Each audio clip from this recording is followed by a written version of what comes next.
Hoje, como já vimos, o Presidente da República vai receber os parceiros sociais, onde recebeu os partidos, para ouvir cada um sobre a sessão legislativa, também sobre o Orçamento do Estado para 2017. Vamos então olhar para o que foi dito ontem, agora com a ajuda do Ricardo Jorge Pinto.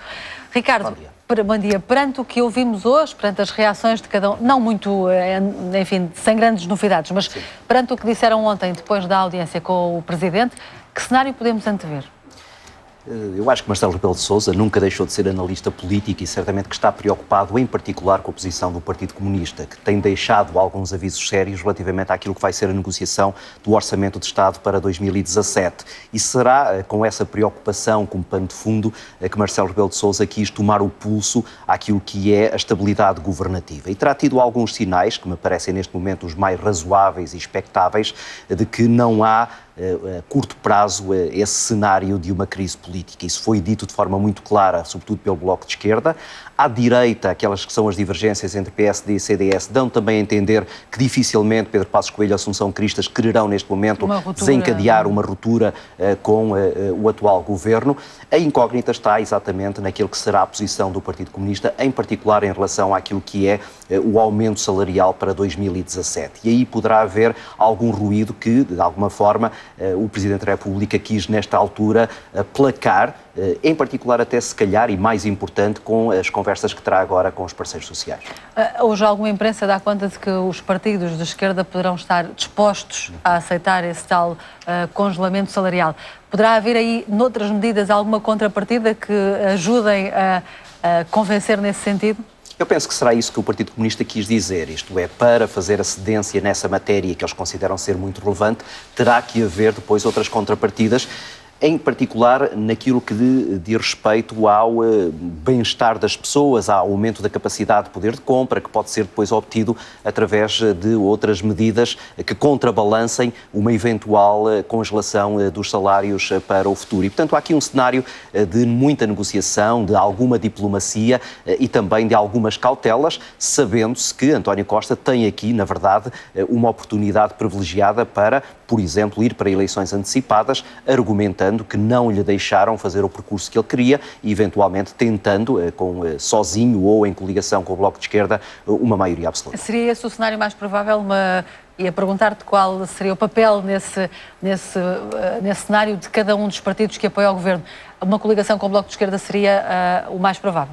Neste momento é aquele cenário que, olhando para as declarações dos dirigentes dos dois partidos, parece, não digo provável, mas possível.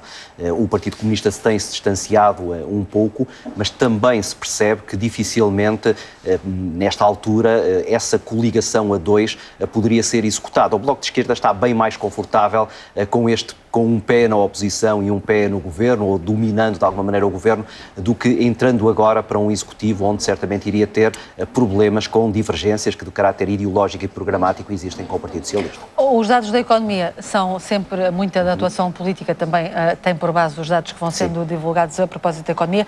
Estes dados da execução orçamental podem ajudar, de alguma forma, António Costa a negociar e a gerir essas alegadas divergências? António Costa tem feito diferentes leituras da execução orçamental. Começou por ser, como dizia o Presidente da República, irritantemente otimista, foi agora bem mais cauteloso numa reunião com militantes socialistas e ele próprio certamente estará também à espera daquilo que é o resultado no final deste ano para perceber exatamente em que terreno é que pode caminhar. E depois há a variável da questão das sanções e isso também pode ter um impacto, quer do ponto de vista político, quer também em termos económicos, em relação àquilo que ele pode esperar da reação da economia às medidas que este governo está a tentar implementar. E, portanto, eu diria que em setembro teremos uma noção mais real, quer daquilo que será a reação da economia, quer daquilo que será também a possibilidade de uma estabilidade governativa no atual quadro parlamentar. Que papel é que poderá ter, dentro do seu estilo, Marcelo Rebelo de Sousa? Já disse que estas questões são normais, até por causa das altas temperaturas desta altura do ano. Que papel poderá ter Marcelo Rebelo de Sousa para aplacar, enfim, esses problemas que possam surgir?